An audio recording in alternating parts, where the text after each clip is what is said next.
사실 이렇듯 우리가 가장 우리를 어렵게 하는 것이 스트레스입니다. 그런데 이 스트레스가 우리의 육체를 굉장히 어렵게 하기도 하고 때로는 우리의 삶을 참 왜곡시키기도 하는 경우가 참 많이 있습니다.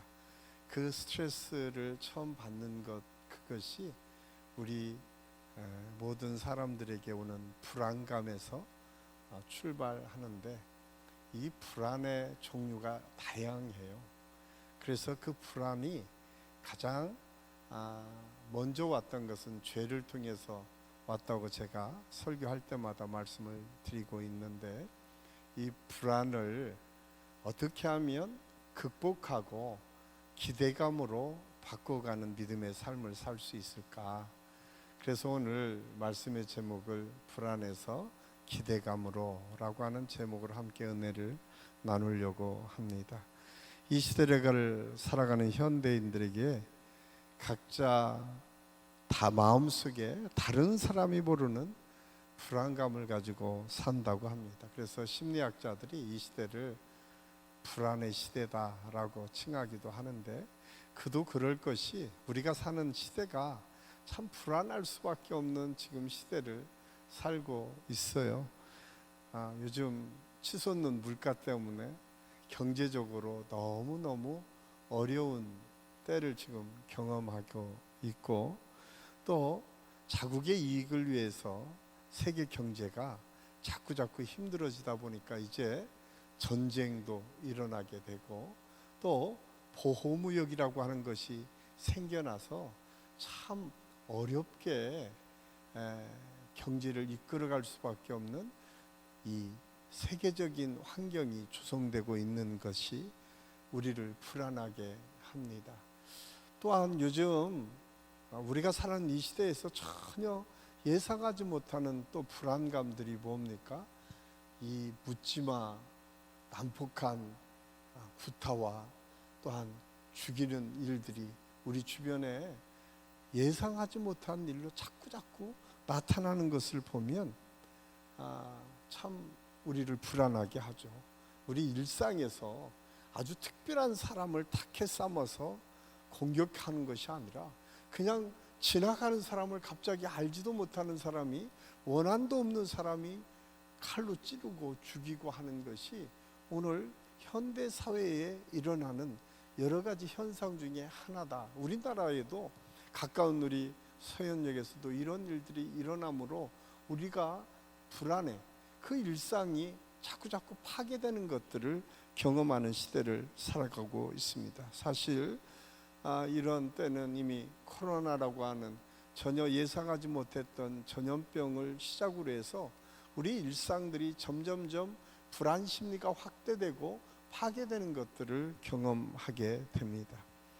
시대가 불안하니까 우리의 마음도 불안해질 때가 참 많이 있어요. 불안은 불안정과 걱정과 두려움의 내적 느낌이다라고 하는 것을 알 수가 있어요. 사람이 불안하면 말을 많이 하게 되고, 어떤 사람들은 잠이 잘 오지 않는다라고 합니다. 집중력이 약화되고 기억력이 감퇴된다고 하고, 심장은 더 빨라지고 근육은 점점점 소멸된다. 신경 및 화학적 변화가 일어나서 가상적인 미지의 세계에 반응할 때도 있다라고 이야기합니다. 그런데 이 불안을 가장 잘 이용하는 것이 사단이다라고 성경은 말씀하고 있습니다. 사단은 때때로 불안이라고 하는 무기를 사용하여서 우리 그리스도인들을 무너뜨리려고 하는 때 그 공격의 무기로 삼을 때가 참 많이 있습니다. 그래서 우리 마음이 불안하게 되면 영적으로 낙담하게 되고 침체가 오고, 때로는 어떤 분은 죄책감 때문에, 또 어떤 때문엔 두려움 때문에 영적 무기력을 경험할 때가 종종 있습니다. 그런데 여러분, 이 불안을 극복하는 것을 성경은 믿음으로 극복할 수 있다라고 하는데, 이 불안적인 요소들을 가장 확실하게 극복할 수 있는 것이 알아가는 거예요. 내가 우리의 미래를, 우리가 불안한 이유는 알면 불안하지 않을 텐데 잘 모르니까 불안하는 거죠. 불안을 또한 우리가 바꿀 수 있는 것, 이 불안을 감사로 바꾸면 극복될 수 있는데 그것이 생각처럼 쉽지 않습니다. 그런데 하나님은 순간순간 우리에게 평강을 주시겠다고 약속하시고도 가끔 우리의 일생생활에 평강을 누릴 때보다 불안할 때가 더 많이 있는 것들을 경험하게 됩니다. 그 이유가 무엇일까? 사실 오늘 사도 바울이라고 하는 위대한 인물이 불안감에 휩싸일 때 그것을 극복하는 방법을 통해서 저는 우리 한식의 모든 성도들이 여러분 속에 닥치는 불안들을 극복할 수 있는 지혜를 얻을 수 있기를 간절히 소원합니다. 오늘 6절 7절은 이렇게 말씀을 시작합니다. 우리 6절 7절 말씀 다시 한번 읽겠습니다. 성령이 아시아에서 말씀을 전하지 못하게 하시거늘 그들이 부르기아와 갈라디아 땅으로 다녀가 무시아 앞에 이르러 비두니아로 가고자 했으되 예수의 영이 허락하지 아니하시는지라. 참 우리가 신앙생활하면서 오늘 이 본문을 읽다 보면 하나님께서 무슨 뜻이 있을까? 우리는 쉽게 이야기하지만 사실 사도 바울의 입장에 우리가 서서 생각해 보면 참 기가 막힌 일 아닙니까? 지금까지 사도 바울이 예수 그리스도를 다메섹에서 만나고 그는 한 번도 복음을 증거하는 일을 포기하지 않고 멈추지 않았어요. 시간만 되면 그 모든 지역을 돌파해서 복음을 증거하기를 시작했었다라고 성경은 말씀해 주고 있습니다. 그런데 그렇게 복음을 증거하는 사도 바울에게 오늘 그렇게 말씀하고 있어 성령이 아시아에서 말씀을 전하지 못하게 하신지라. 아니 말씀을 전한다는 것이 성경은 딱 끝까지 이르러 내 증인이 되라고 말씀하셨고 사울에게는 이 사도 바울에게는 특별히 이방인 선교에 대해서 책문을 주시고 지금까지 그를 사용하셨던 하나님께서 웬일이신지 그를 아시아로 가지 못하게 했다라고 성경은 말씀하고 있습니다. 근데 7절에 보면 더 기가 막힌 이야기가 나오죠. 예수님의 영이 허락하지 아니하시니라. 아니 주님의 복음, 예수님의 영이 함께 하셔서 예수 그리스도의 복음을 증거해야 될 그 놀라운 역사를 예수님의 영이 나타나서 그것을 막았다라고 하는 것은 참 생각하고 싶지 않은 일 아니겠어요? 사도 바울 입장에서는 기가 막힌 일이었을 것입니다. 우리도 가끔 그럴 때가 있죠.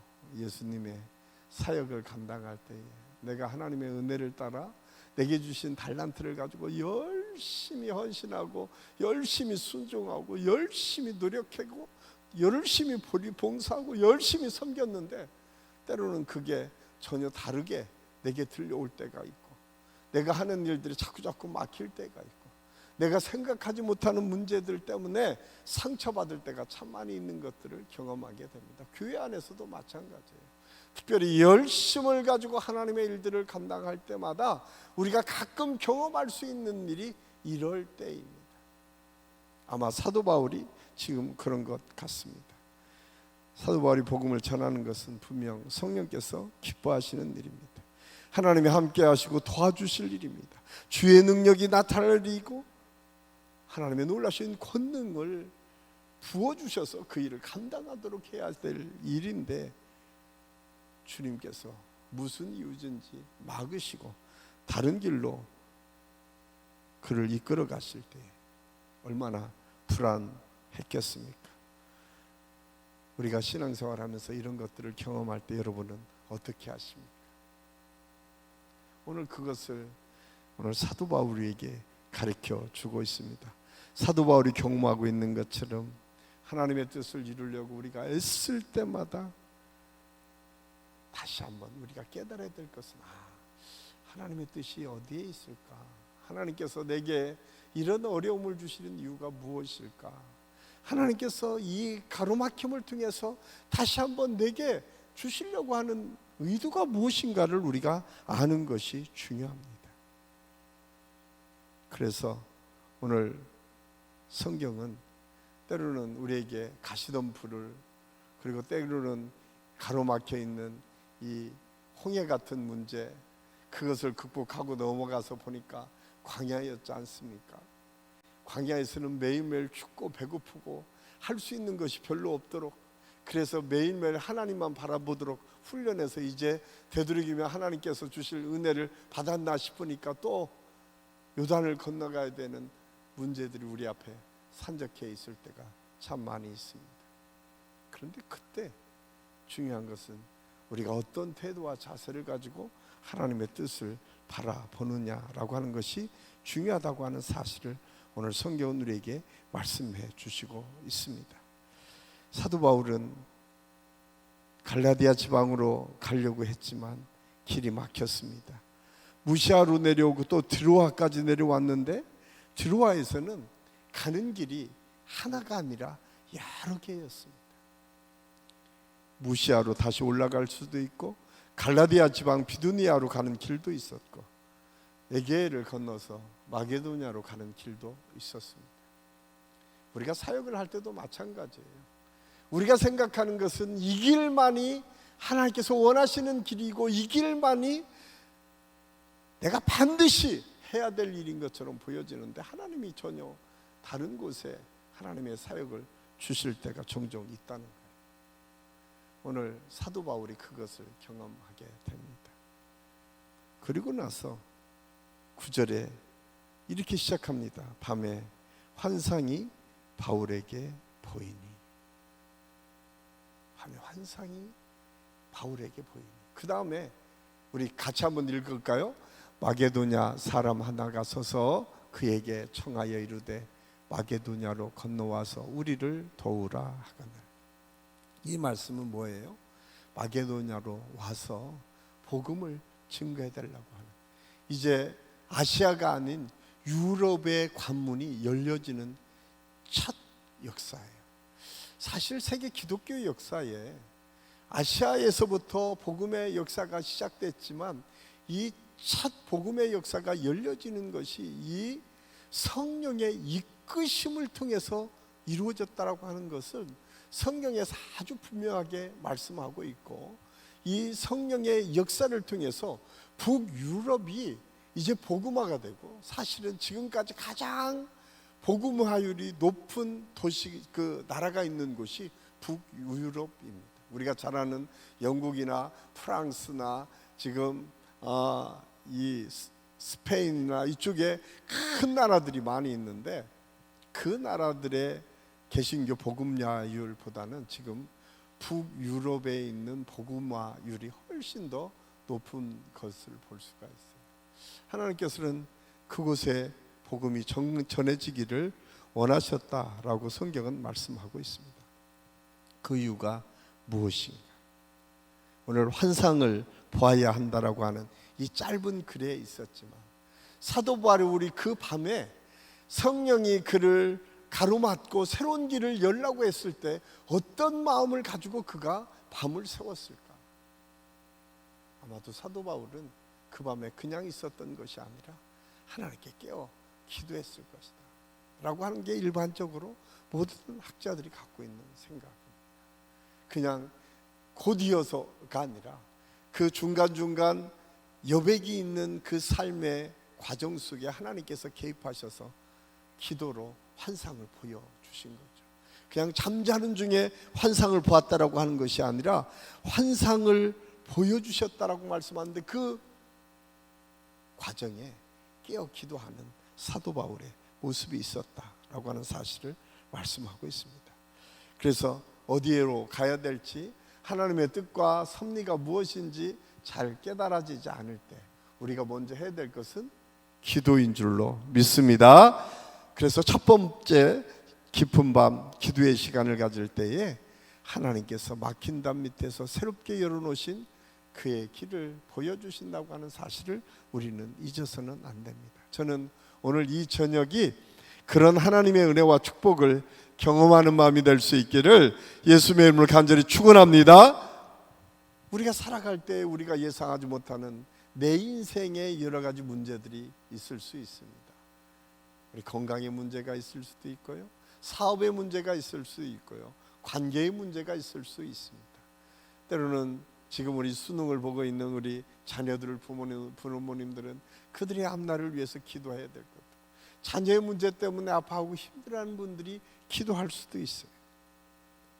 그런데 어떤 기도의 제목이든 하나님께서 원하시는 길을 보이시기 위해서는 깊은 하나님과의 만남을 통해서 환상을 볼 때에, 이 환상이라고 하는 것은 그냥 보여지는 것뿐만 아니라 어떤 분에게는 감동으로 주실 수도 있고, 어떤 분에게는 믿음으로 주실 수도 있고, 어떤 분에게는 확신으로 줄 수도 있고, 어떤 분에게는 말씀으로도 주실 수 있습니다.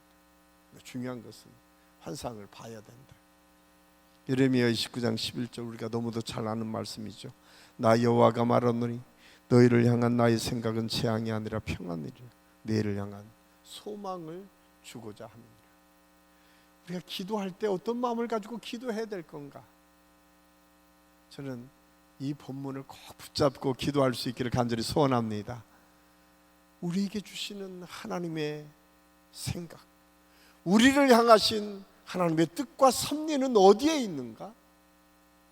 오늘 예레미야 선지자를 통해서 주신 말씀처럼 재앙이 아니라 우리에게 불안을 주고 두려움을 주고 우리를 힘들고 어렵게 만들려고 하는 것이 하나님의 뜻이 아니라 평안을 주기 위함이요, 우리에게 소망을, 우리 한 사람 한 사람을 향한 기대감을 놓지 않으시고 그 기대를 너희를 통해서 이루기를 원하시는 하나님의 뜻이 있다라고 오늘 예레미야 선지자를 통해서 말씀하고 있습니다.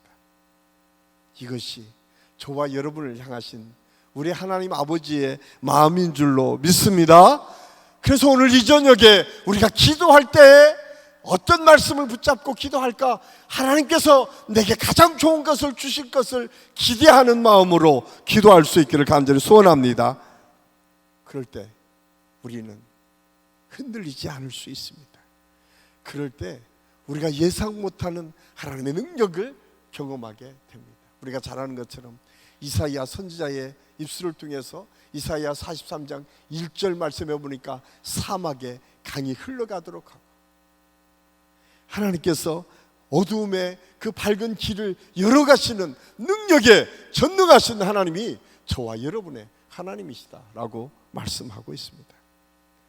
우리 삶이 아무리 캄캄하고 어둡다 하더라도 이 캄캄함과 어둠 속에 우리를 묶어두지 않으시고 그 빛으로 인도하실 뿐만 아니라 그 길을 열어주셔서 하나님의 능력을 이루도록 도우시는 성령의 역사를 오늘 이 저녁에 우리 모두가 경험할 수 있기를 예수님의 이름으로 간절히 축원합니다. 그래서 시편 34편 4절에서는 이렇게 말씀합니다. 우리 같이 한번 읽겠습니다. 내가 여호와께 간구하매 내게 응답하시고 내 모든 두려움을 나를 건지셨도다. 아멘. 오늘 이 저녁에 여러분, 하나님께서 우리를 인도하실 뿐만 아니라 모든 불안한 두려움 속에서 우리를 건져주시는 하나님의 은혜와 역사가 있기를 예수님의 이름으로 간절히 축원합니다.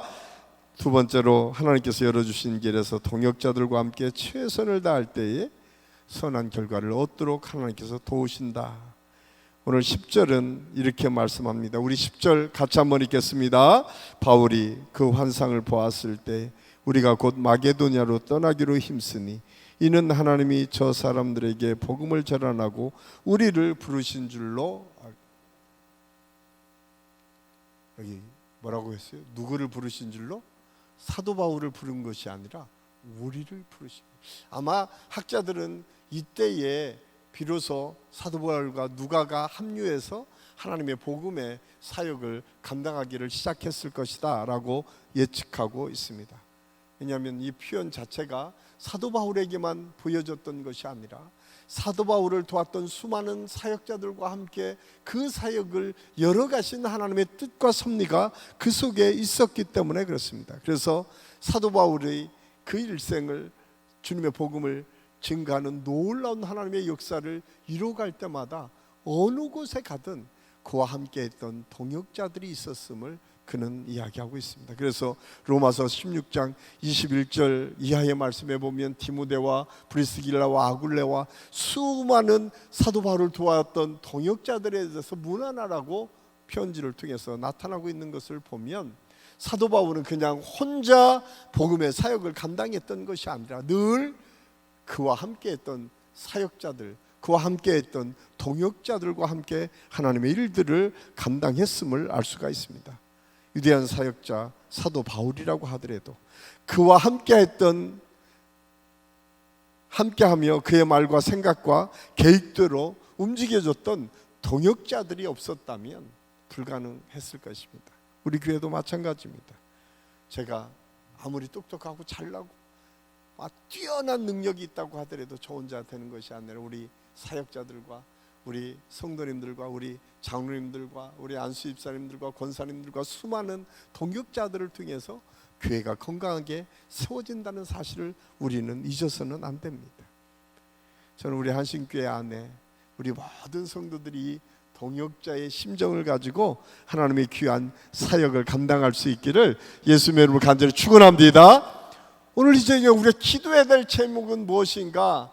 하나님의 환상을 보되 내게 맡겨주신 사명이 무엇인지를 발견하는 것이 중요합니다. 제가 말씀을 쭉 준비하다가 그런 은혜를 받았어요. 여기 자료를 보니까 하나님께서 위대한 지도자 모세를 통해서 하나님의 가나안 땅으로 들어가도록 완성하지 않고 모세를 40여 년 동안 시중 들었던 그 종 여호수아를 통해서 하나님의 역사를 이루시고 완성하셨다는 사실입니다. 이스라엘 백성들에게 모세는 누구입니까? 하나님의 대리자였습니다. 이스라엘 백성들에게 모세는 능력자였습니다. 이스라엘 백성들에게 모세는 하나님의 권능을 가장 쉽게 볼 수 있었어요. 왜냐하면 모세가 바위를 치면 물이 솟아났습니다. 모세가 기도하면 기도대로 만나가 내려왔습니다. 모세가 고기가 먹고 싶다고 하면 하나님께 기도했을 때 메추라기가 떨어져서 하나님의 능력을 경험하게 됩니다. 얼마나 어려서부터 성장했던 이스라엘 백성들에게 모세는 곧 하나님으로 보였을 정도로 위대한 지도자였습니다. 그런 모세가 어느 날 없어졌다고 한번 생각해 보세요. 사실 우리와 함께했던 우리 부모님이 먼저 천국에 가도 어찌할 바 몰라서 힘들고 어려운데 그 민족의 지도자 모세가 없어졌다고 했을 때 이스라엘 백성들이 얼마나 당황스러웠을까요? 그런데 하나님께서는 여호수아를 세우시고 여호수아를 통해서 계속 하나님의 역사를 이루어 가십니다. 그런데 그 출발을 여호수아 1장에서 이렇게 말씀해요. 여호수아가 쭉 하나님의 뜻에 대해서 말씀하고 있는데 16절에서 18절 길지만 한번 같이 읽겠습니다. 그들이 여호수아에게 대답하여 이르되 당신이 우리에게 명령하신 것은 우리가 다 행할 것이요 당신이 우리를 보내시는 곳에는 우리가 가리이다. 우리는 범사에 모세에게 순종한 것 같이 당신에게 순종하려니와 오직 당신의 하나님 여호와께서 모세와 함께 계시던 것 같이 당신과 함께 계시기를 원하나이다. 누구든지 당신의 명령을 거역하며 당신의 말씀을 순종하지 아니하는 자는 죽임을 당하리니 오직 강하고 담대하소서. 이스라엘 백성들이 여호수아를 세워놓고 이야기한 게 그거였어요. 만약에 여호수아에게 그 제사장들이 야 요단을 건너세요 라고 했을 때 건너지 않았으면 어떻게 했을까요? 넘실대는 요단과 메마른 땅을 건널 수 있는 갈라지는 역사를 경험할 수 있었을까요? 불가능했겠죠. 여리고성 인간적인 생각으로 말도 안 되는 거 아니에요? 철옹성 같은 여리고성 아무 말도 않고 7바퀴 돌고 그 다음에 소리질러 무너뜨리라고 하면 그 누가 그거 말도 안 되는 얘기를 하겠어요? 그런데 여러분 성경에 보면요 그냥 순종했다. 그리고 성경의 말씀대로 무너졌다. 이것이 성경이 여호수아를 통해서 하나님의 역사를 이루었던 비결입니다. 오늘날 우리가 하나님의 일들을 감당할 때 때로는 내 생각과 다를 수도 있어요. 때로는 내가 원하는 것이 아닐 수도 있어요. 그런데 중요한 것은 그것이 하나님의 뜻이고 섭리고 하나님께 주시는 능력, 그것을 기대할 수 있는 것이라고 하면 순종함을 통해서 하나님의 역사가 이루어진다는 사실을 성경은 우리에게 말씀해주고 있습니다. 우리의 불안이 때로는 우리의 경험과 우리가 가지고 있는 상식과 우리가 가지고 있는 지식과 우리가 가지고 있는 모든 것 때문에 이루어지는 것처럼 여겨질 때가 있지만 그렇지 않다는 것, 성경은 다시 분명하게 우리에게 말씀해주고 있습니다. 이 모든 것을 이루어가는 동역자들과 함께 순종함으로 나아갔을 때 하나님의 역사는 계속 이루어졌다는 사실을 오늘 성경을 통해서 우리에게 말씀해주고 있습니다. 불안에서 기대감으로 바뀌는 놀라운 역사, 그것은 기도입니다. 여러분이 기도를 놓지 않는 한 여러분은 지금도 진행형입니다. 실패하지 않았습니다. 여러분, 지금도 여러분 두려움 속에 우리가 빠질 이유가 없습니다. 여전히 기도할 수 있는 능력이 우리에게 있기 때문에 그렇습니다. 기도하는 동역자, 기도 함께하는 목회자, 기도하는 우리 가족들이 있다면 우리는 두려워할 필요가 없습니다. 왜? 그 기도를 통해서 함께 걸어갈 수 있는 하나님의 능력을 경험할 수 있기 때문에 그렇습니다. 오늘 그리고 그 순종함을 통해서 격려하고 지지하고 지원하는 믿음의 사람들을 통해서 하나님의 역사는 이루어졌음을 우리가 깨닫고 우리 한신교회 안에 이런 하나님의 은혜와 역사가 계속 이어질 수 있기를 예수님의 이름으로 간절히 축원합니다. 이제 23년이 마무리할 때예요. 마무리할 때도 우리가 기도로 마무리하고 24년을 준비할 때도 기도로 준비해서 여러분, 저와 여러분에게 주시는 하나님의 음성이 무엇인지를 하나하나 깨닫고 그 음성을 통해서 하나님의 역사를 이루어갈 수 있는 축복이 있기를 예수님의 이름으로 간절히 축원합니다. 기도하겠습니다. 아버지 하나님, 은혜를 감사합니다. 오늘 불안을 기대로 바꾸는 것은 기도에 있었고 불안을 기대로 바꾸는 것은 함께하는 동역자들이 있음을 통해서 또한 불안을 기대로 바꿀 수 있었던 것은 하나님의 말씀의 명령 앞에 온전히 순종함을 통해서 이루어질 수 있었다는 사실을 오늘 말씀을 통해서 받았습니다. 하나님, 오늘 이 저녁에 다시 한번 그런 하나님의 말씀의 능력을 우리의 삶으로, 우리의 생각으로, 우리의 환경 안에서 온전히 이루어갈 수 있도록 성령께서 역사하여 주시옵소서. 그래서 오늘 이 저녁이 하나님의 놀라우신 능력을 덧입는 시간이 되게 하여 주시고 이 저녁이 2023년을 잘 마무리할 뿐만 아니라 하나님의 권능의 역사를 체험함으로 우리 한신교회 안에 새로운 하나님의 능력을 기대하며 소망하며 또 하나님의 놀라신 권능의 역사를 삶으로 나타나고 보여줄 수 있는 능력의 역사가 계속 이어질 수 있도록 성령께서 역사하여 주시옵소서. 하나님께서 함께 하심을 감사하옵고 예수님의 이름으로 감사드리며 기도하옵나이다. 아멘.